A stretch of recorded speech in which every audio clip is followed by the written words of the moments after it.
नमस्कार। सीधे कुंभ से कार्यक्रम में आपका स्वागत है। मैं हूं अनुराग श्रीवास्तव। प्रयागराज में चल रहा कुंभ अपने अंतिम पड़ाव पे पहुंच चुका है, लेकिन लोगों का उत्साह कहीं से कम नहीं हो रहा है। देश के कोने कोने से अब भी लोग खींचे चले आ रहे हैं आस्था और विश्वास की एक डुबकी कुंभ में लगाने के लिए।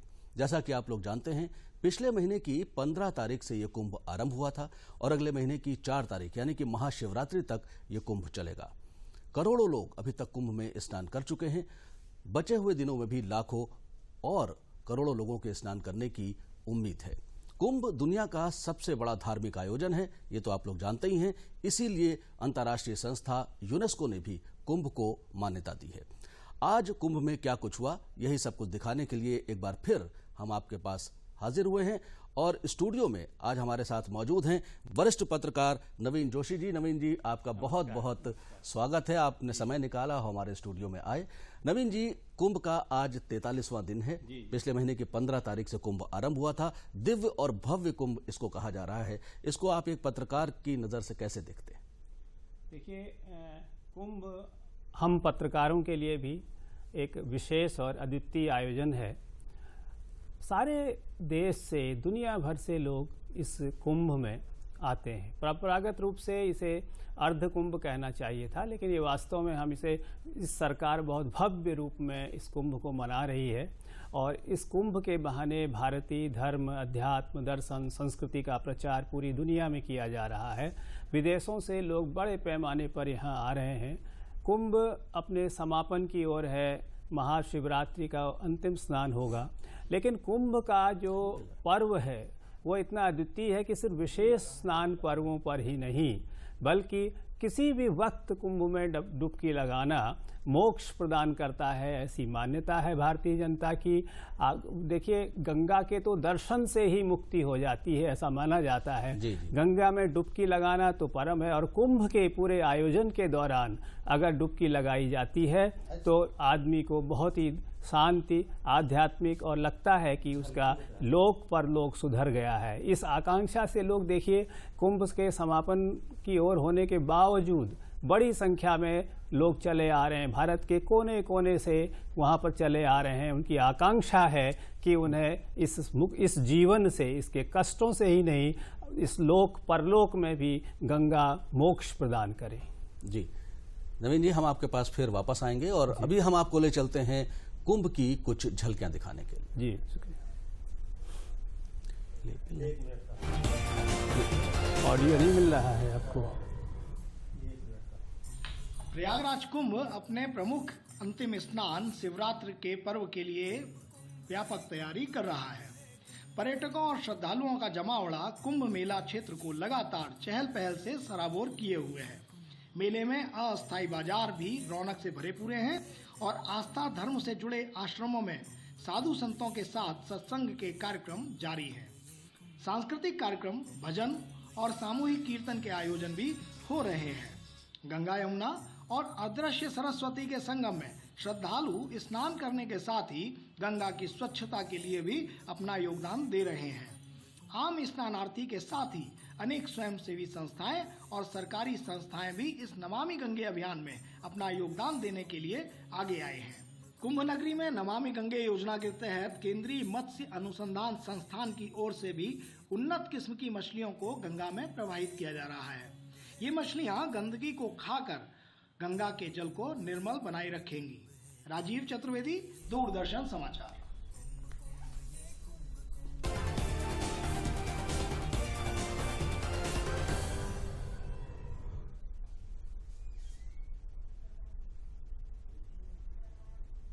होंगे बच्चे स्वस्थ भले, भूलेगा बचपन, इन्हें पिलाओ मुगली घुट्टी 555। स्वस्थ बच्चा सुखी बचपन, मुगली घुट्टी 555। तो देखा, आज आपने कुंभ में नमामि गंगे के ऊपर भी कार्यक्रम हुए। आइए अब हम आपको ले चलते हैं अपने संवाददाता आशुतोष के पास और उनसे बातचीत करते हैं।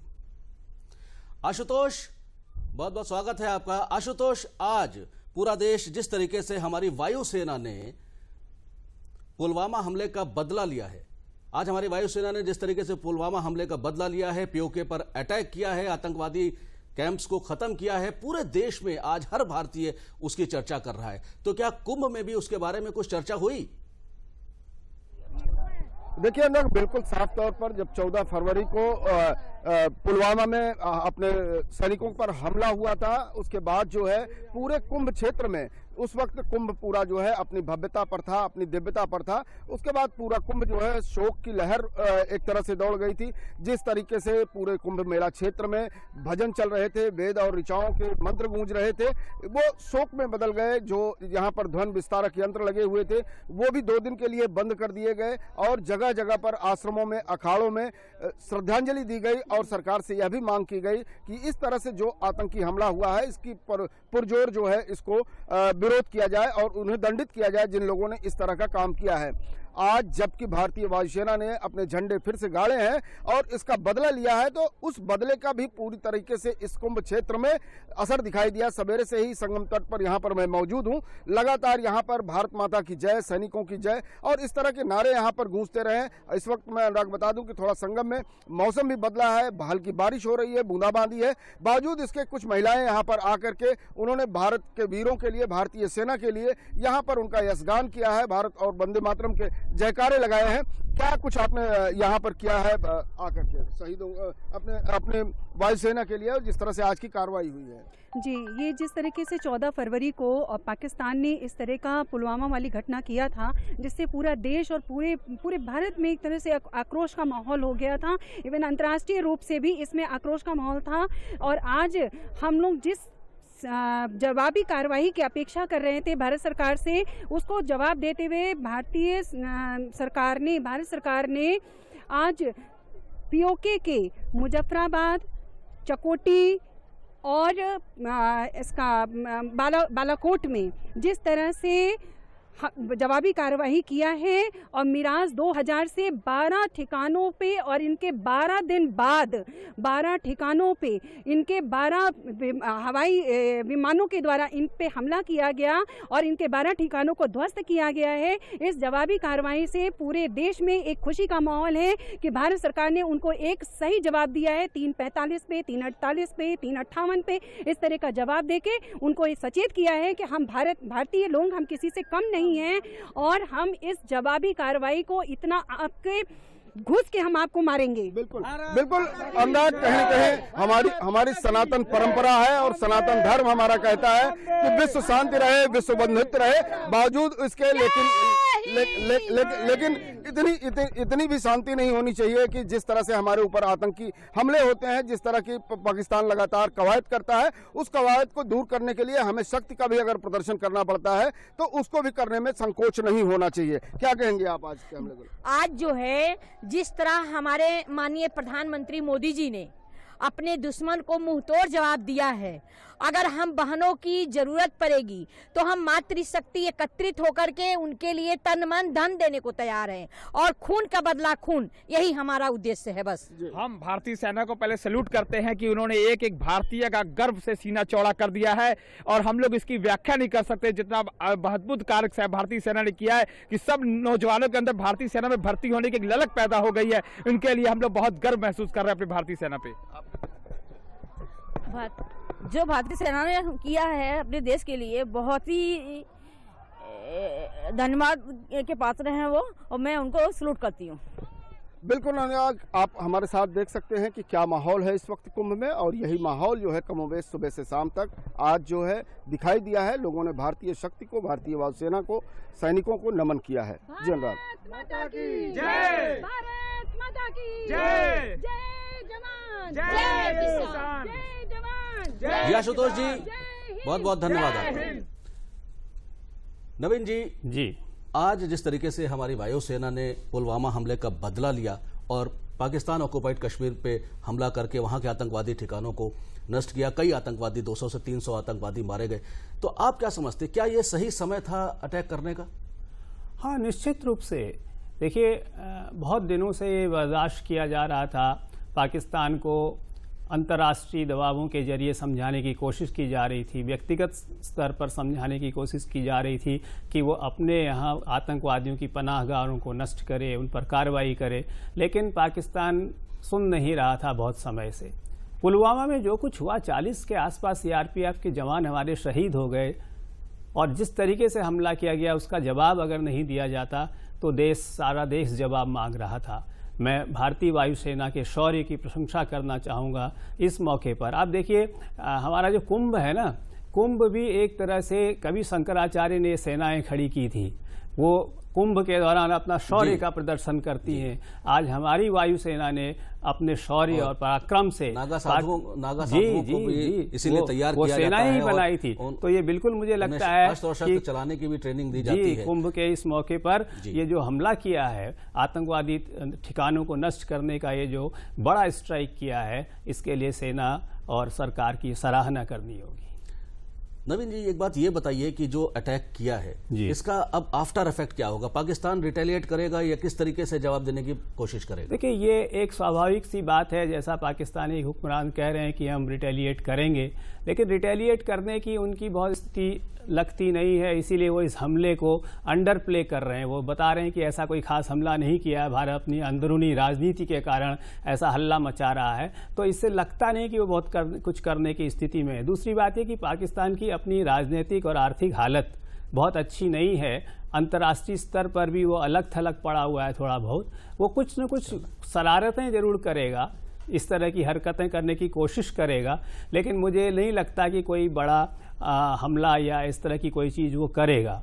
लेकिन मैं तो ये बताऊं, मुझे अंदर से फीलिंग होती है कि ये एक स्ट्राइक काफ़ी नहीं है।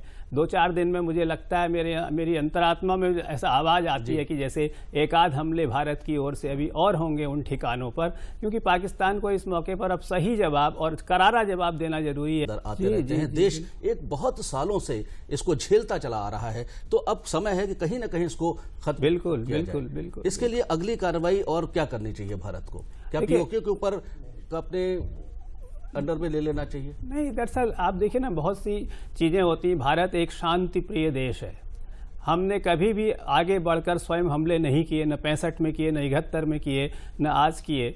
जब हमको छेड़ा जाएगा, देश को छेड़ा जाएगा, तो उसका जवाब दिया जाएगा। और मुझे लगता है इसका राजनयिक स्तर पर, राजनीतिक स्तर पर, अंतर्राष्ट्रीय स्तर पर ज़्यादा डिप्लोमेटिक ढंग से डील करना चाहिए। युद्ध की स्थितियां तैयार करना कोई अच्छी बात नहीं है। जी बिल्कुल नवीन जी, बिल्कुल सही बात कही आपने। अंतर्राष्ट्रीय दबाव, जैसे पानी को रोकने की बात की जा रही है और इस तरीके से उनके ऊपर दबाव बनाया जाए पाकिस्तान के ऊपर। तो आइए अब हमको आपको एक बार फिर ले चलते हैं कुंभ, और वहां पर अपने संवाददाता द्वारा तैयार की गई फिल्म दिखाते हैं।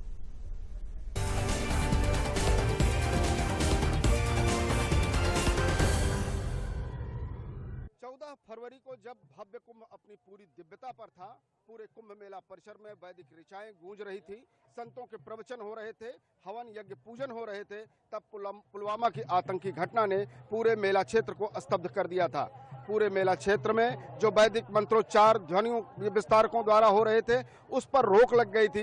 लोग अपने शोक संतप्त होकर के शहीदों को श्रद्धांजलि दे रहे थे और भारत सरकार से यह मांग कर रहे थे कि जो आतंकियों ने पाकिस्तान की सह पर यह कार्रवाई की है, उसका एक सम्मानजनक बदला लिया जाना चाहिए। और आज जब भारत सरकार ने, भारतीय वायुसेना ने आतंकियों का एक बड़े स्तर पर विनाश किया है, तो फिर से यह मेला क्षेत्र एक बार पूरे हर्षोल्लास के साथ गंगा के तट पर लोग पूरी श्रद्धा के साथ गंगा को भी नमन कर रहे हैं, भारतीय वायुसेना को भी नमन कर रहे हैं। हमारा जो पावर है वो दिखा दिया पूरा विश्व को। और यही चाहते थे कि पुलवामा अटैक के बाद 12 दिन के बाद 12 एयरक्राफ्ट ने पूरा देश का इज्जत बचा लिया। अपनी वायुसेना को नमन करता हूँ, उन्होंने वो काम कर दिया। सबसे पहले मैं अपने सभी शहीदों को नमन करते हुए, और आज का जो अटैक हुआ है, क्योंकि मैं भूतपूर्व सैनिक हूँ, मुझे अपना दर्द मालूम है, मेरे देश के नागरिकों का दर्द मालूम है। भारत भी चुप नहीं रहेगा, अगर भारत पर हमला होगा तो भी भारत भी आवाज उठाएगा। हम लोग बहुत खुश हैं, बल्कि हम लोगों ने सुबह एक चाय की स्टॉल पे सुना, फिर हमने लोगों ने वहाँ पे सबको जलेबियाँ खिलाई और भारत माता जिंदाबाद के नारे लगाए। भारतीय सेना को सर्वप्रथम बधाई देता हूँ, उनके लंबे जीवन की, उनके वीरता की प्रशंसा करता हूँ और उन्हें नमन करता हूँ। ये जो आज हुआ है बहुत ही बहुत ही प्रशंसापूर्वक बात है। इसके लिए हम निरंतर ये प्रयागराज में गंगा के तट पे शिवरात्रि तक अनुष्ठान चला रहे हैं। शिवरात्रि तक हमारी निरंतर ही विजय होगी और आतंकवादियों का सफाया एवं खात्मा कर दिया जाएगा। जहां भक्ति की सरिता बहती थी, ज्ञान की सरिता बहती थी, वहां आज राष्ट्रवाद के भाव बह रहे हैं और निश्चित रूप से यहां पर आए श्रद्धालु इस देश के वो उन सपूतों को नमन कर रहे हैं जिन्होंने इस देश की रक्षा के लिए, इस देश के सम्मान के लिए उनका मान बढ़ाया है। और कहीं न कहीं इसी भाव का यही भाव पूरे मेला क्षेत्र में देखा जा सकता है। अमरनाथ और सुल्तान अहमद के साथ आशुतोष शुक्ला, डीडी न्यूज प्रयागराज। प्रयागराज कुंभ में आज गंगा को स्वच्छ, निर्मल और अविरल बनाने के लिए गंगा सम्मेलन किया गया। इसमें प्रदेश के उन समस्त 25 जिलों से प्रतिनिधि आए जहां पर गंगा बहती है। क्या कुछ खास चीजें रही, कैसा लोगों ने यहाँ महसूस किया, ये बात करते हैं। किस तरीके के इस तरीके के सम्मेलन कुंभ में हुए हैं, कैसा कुछ महत्व रखता है? मैं बिल्कुल बताना चाहता हूँ, ये बहुत ही बड़ा सम्मेलन कराया गया और ये प्रयागराज में जो कुंभ के मौके पे कराया गया, एक बड़ा ही अच्छा समय था, क्योंकि जब तक हम उस रूप में माँ गंगा को नहीं लेंगे तब तक हम इस बात को नहीं पूरा कर सकते। विशेष बात मैं आपको बताना चाह रहा हूं सर कि इसमें जो इस पूरी ट्रेनिंग प्रोग्राम्स में और इस गंगा सम्मेलन के थ्रू हम लोगों ने एक बहुत बड़ा अभियान शुरू किया है, क्योंकि अवेयरनेस जब तक नहीं होगी, लोगों में जन जागरूकता नहीं होगी, तब तक ये माँ गंगा का साफ होना बिल्कुल सुनिश्चित नहीं होगा।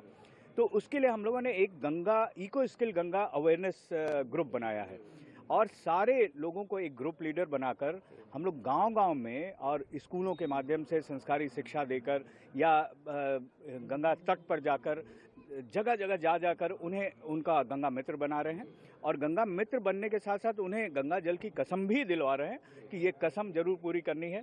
और साथ ही साथ इनको हम लोग बहुत अच्छे रूप में सोशल नेटवर्किंग से भी जोड़ रहे हैं। और आज के जो अभी का समाज है, जो डिजिटल इंडिया कहा जा रहा है, वो उस डिजिटल इंडिया को पूरा करने के लिए और इस माँ गंगा को उससे जोड़ने के लिए हम लोगों ने पूरी तरह से इसमें प्रयास किया। इस अभियान में जुड़े हैं माँ गंगा के लिए सफाई के लिए, और हम लोग नमामि गंगे के अभियान में भी जुड़े हुए हैं और हम लोग इको स्किल्ड एकदम केंद्रित होकर के माँ गंगा के ऊपर जो है ध्यान एकत्रित करके उसमें जो है हम लोग सफाई करेंगे। उनको अविरल और निर्मल बनाने के लिए हम लोग पूरा अपनी मेहनत, अपने प्राणों तक की को भी निछावर करने के लिए तैयार हैं। बहुत ज़्यादा है और हमेशा इतनी ज़रूरत पड़ती है, ठीक है। और जितना ज़्यादा नदी साफ होती उतना पर्यावरण शुद्ध साफ सुथरा नजर आएगा और इसके लिए हम लोग पूरा समर्पित हैं। पूरा फूल मारा ना जलाए, गंदगी न फैलाएं, साबुन न रजाएं, हर प्रकार की चीज़ों पे ध्यान दिया जा रहा है और बताया जा रहा है। आज इस गंगा सम्मेलन के दौरान तमाम विषय विशेषज्ञों ने अपनी अपनी राय रखी और साथ ही यहाँ पर जो तमाम उन देश भर से लोग आए थे और खासतौर से प्रदेश के जो 25 जनपदों से ग्राम प्रधान हों या जनप्रतिनिधि हों, सभी लोगों ने अपनी अपनी बात रखी। यहाँ ढेर सारे उन लोगों को सम्मानित भी किया गया जो इस क्षेत्र में काम कर रहे हैं और आने वाले समय में गंगा को अविरल और निर्मल बनाने के लिए तेजी से काम कर रहे हैं और इस चीज़ की संकल्प ले रहे हैं। और आने वाले समय में जन सहभागिता के साथ सभी को सामूहिक जिम्मेदारी के साथ गंगा को स्वच्छ और निर्मल बनाने का संकल्प लेना होगा। बीडी जायसवाल और राजकिशोर के साथ विकास सिंह, डीडी न्यूज़ प्रयागराज।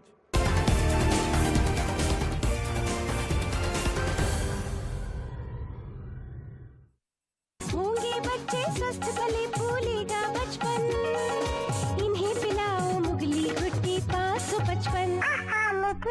स्वस्थ बच्चा सुखी बचपन, मुगली घुट्टी 555। तो अभी आपने देखा कि आज कुंभ में गंगा को अविरल और स्वच्छ बनाने के लिए एक कार्यक्रम आयोजित किया गया। नमामि गंगे कार्यक्रम कई वर्षों से चल रहा है। नवीन जी, हम नमामि गंगे और गंगा की स्वच्छता के ऊपर आते हैं कि कितना काम अभी तक हुआ। आज कुंभ में एक बहुत बड़ा कार्यक्रम आयोजित हुआ, वहां पर कई सैकड़ों की संख्या में मछलियों को भी गंगा में प्रवाहित किया गया ताकि गंगा को साफ रख सके। नमामि गंगे के ऊपर आप क्या कहेंगे? देखिए, ये प्रसंग बहुत दुखदाई है। गंगा हमारे देश की पतित पावनी नदी कहलाती है, सबसे पवित्र, सबसे बड़ी, सबसे महान, भारत की पहचान वाली नदी है। हमने इस नदी का क्या किया? अभी पिछले 5 साल से नमामि गंगे परियोजना चल रही है, कई जगह पर काम हुए हैं। उससे पहले गंगा प्रदूषण मुक्ति अभियान चला है, वर्षों बरस, अरबों रुपए गंगा को स्वच्छ रखने पर बहाए गए हैं। दुर्भाग्य से वो नतीजे नहीं निकले जो निकलने चाहिए थे। आज कुंभ के दौरान इसके पीछे क्या कारण देखते हैं कि अरबों रुपए खर्च करने के बाद भी नमामि गंगे के जो हमारे देखिए वजह है, मैं बताऊं, कुंभ के दौरान इस समय कुंभ चल रहा है, सरकार का एक संकल्प है कि हम कुंभ को बेहतरीन ढंग से आयोजित करेंगे और वो कर रहे हैं। गंगा में नहाने के लिए साफ पानी मिलेगा और काफ़ी हद तक मिल रहा है। वजह यह है कि नदियों के किनारे जितने कारखाने थे, जितने नदी नाले मिलते थे, हमने इनको जबरदस्ती अभियान चलाकर बंद कर दिया, अतिरिक्त साफ पानी की व्यवस्था करी, तब हम कुंभ में साफ पानी दे पा रहे हैं। लेकिन ये संकल्प सालों साल हमेशा क्यों नहीं चलता? हम क्यों नहीं मानते कि नदियां जीवनदायिनी हैं? नदियां नहीं रहेंगी तो सभ्यता नहीं रहेगी, जीवन नहीं रहेगी, जलचर नहीं रहेंगे, पर्यावरण नहीं रहेगा। हमें गंगा ही नहीं, देश की सारी नदियों को स्वच्छ रखने का संकल्प लेना होगा। गंगा को सबसे पहले करना होगा। जिस संकल्प के साथ कुंभ के दौरान हम गंगा को साफ रख रहे हैं, वैसा हमें साल भर करना होगा। हमें जनता से लेकर प्राधिकरणों, नदियों, कारखानों, कॉरपोरेट घरानों और सरकारों तक को ये संकल्प लेना होगा कि गंगा या अपनी किसी भी नदी को हम गंदा नहीं करेंगे। लेकिन गंगा को या नदियों को गंदा न करने का मतलब ये भी है कि हम उनके पर्यावरण को बचाए रखेंगे। नदियों का जो कैचमेंट एरिया है, जो जल ग्रहण क्षेत्र है, वहाँ तक हमने अतिक्रमण कर लिए, निर्माण कर लिए, बड़े बड़े होटल गंगा में पिलर करके खड़े हैं। तब क्यों नहीं देखा जाता? गंगा 4 दिन में या 4 साल में साफ होने वाली नहीं है। इसके लिए निरंतर संकल्प की जरूरत है। जो संकल्प लिया गया है उसे पूरी श्रद्धा और पूरे समर्पण के साथ लागू करना होगा। जी नवीन जी, बिल्कुल सही कहा आपने। और साथ ही साथ ऐसा प्रतीत होता है कि सरकार के साथ साथ हम सभी नागरिकों को भी, फैक्ट्रीज को भी और स्वयंसेवी संस्थाओं को, सभी को इसमें मिलकर आगे आना होगा। तभी हम न सिर्फ गंगा को बल्कि बाकी नदियों को भी स्वच्छ कर सकेंगे। आइए एक बार हम आपको फिर ले चलते हैं कुंभ और वहां के दिखाते हैं सांस्कृतिक झलकियां।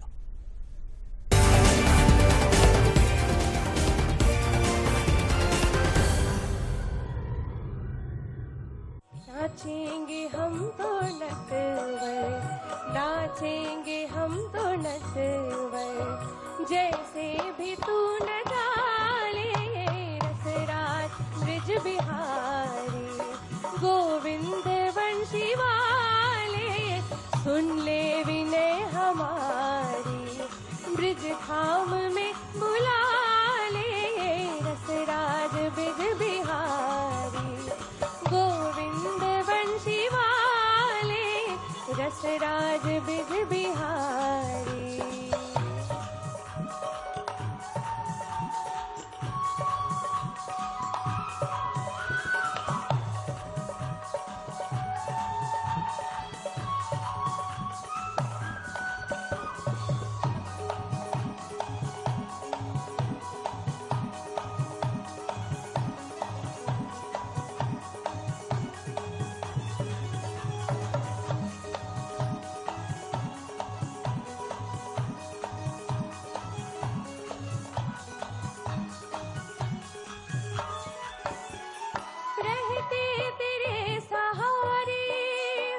घनश्याम मेरे प्यारे, रहते तेरे सहारे सहारे।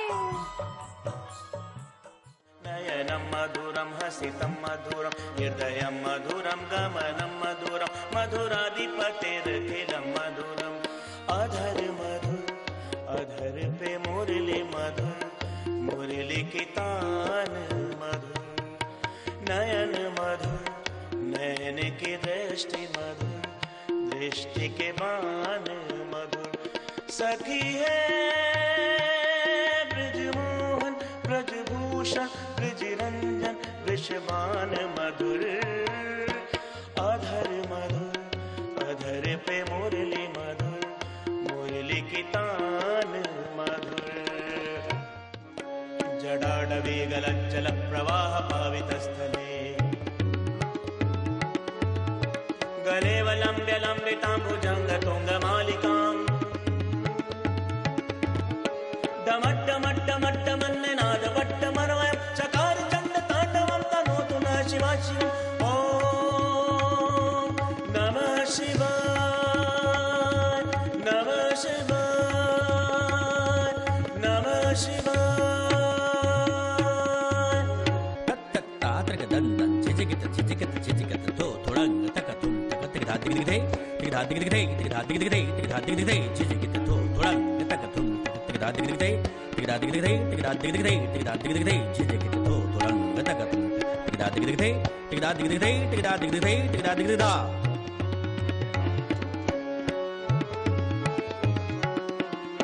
जटाकटाः सम्भ्रमप्रमन्निलिम्बनिर्झरी विलोलवीचिवल्लरी विराजमानमूर्धनि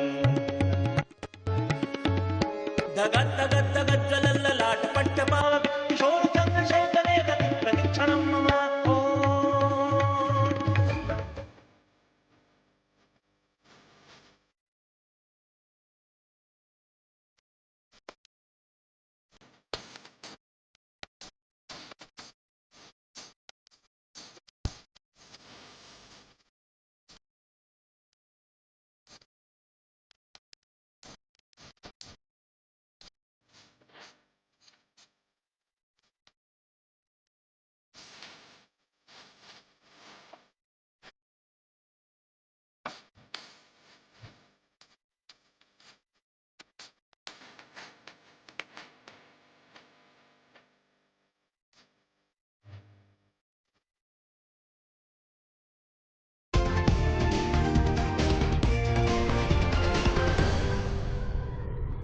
तो ये आपने देखी कुछ सांस्कृतिक झलकियां। नवीन जी, एक बार फिर हम आपके पास वापस आते हैं। समय ज्यादा नहीं बचा है, थोड़ा सा समय। एक सवाल, इस बार अंतर्राष्ट्रीय स्तर पर भारत सरकार, उत्तर प्रदेश सरकार द्वारा काफी प्रयास किए गए, 12 फॉरेन के बहुत डेलीगेट्स को बुलाया गया, अंतर्राष्ट्रीय स्तर पर कुंभ को एक पहचान दिलाने की कोशिश की गई। कहां तक सफल हुए हम लोग? नहीं, इसमें तो आप देखिए, हर कुंभ से में विदेशियों का आकर्षण बढ़ता रहा है। इस बार विशेष प्रयत्नों से 160 से ज़्यादा देशों के राजदूतों को व्यक्तिगत निमंत्रण दिया गया। बहुत सारे यहाँ पर पधारे। विश्व जो प्रवासी दिवस, ये डिजिटल युग है, नेट का युग है, और हम लाइव प्रसारण और लाइव चीज़ों से भी कुंभ को देख रहे हैं दुनिया भर में। तो मुझे ये कहने में बड़ी खुशी है कि जो हमारा ये कुंभ का आयोजन है, इसे देश विदेश में, विदेशों में बहुत लोमहर्षक ढंग से लोग इसको देखते हैं। मैं कई ऐसे अंतर्राष्ट्रीय सन्यासियों से मिला हूं जो अपना वहां व्यवसाय करते हैं या वहां रहते हैं, लेकिन कुंभ में यहाँ पर आते हैं, अपने शिविरों में उनके गुरु हैं, उनके शरण में रहते हैं, और वो ये देखने और अध्ययन करने की चेष्टा करते हैं कि जो भारतीय मानस में कुंभ इतना महत्व क्यों रखता है। ये उनके लिए एक पहेली है जिसे सुलझाने के लिए वो इस कुंभ में भी बहुत बड़ी संख्या में आए हुए हैं। चलिए नवीन जी, बहुत बहुत धन्यवाद आपका। आज आपने कीमती समय निकाला, हमारे स्टूडियो में आए। और आज फिलहाल सीधे कुंभ से कार्यक्रम में आज इतना ही। कल आपसे फिर मुलाकात होगी, तब तक के लिए आज्ञा दीजिए। नमस्कार।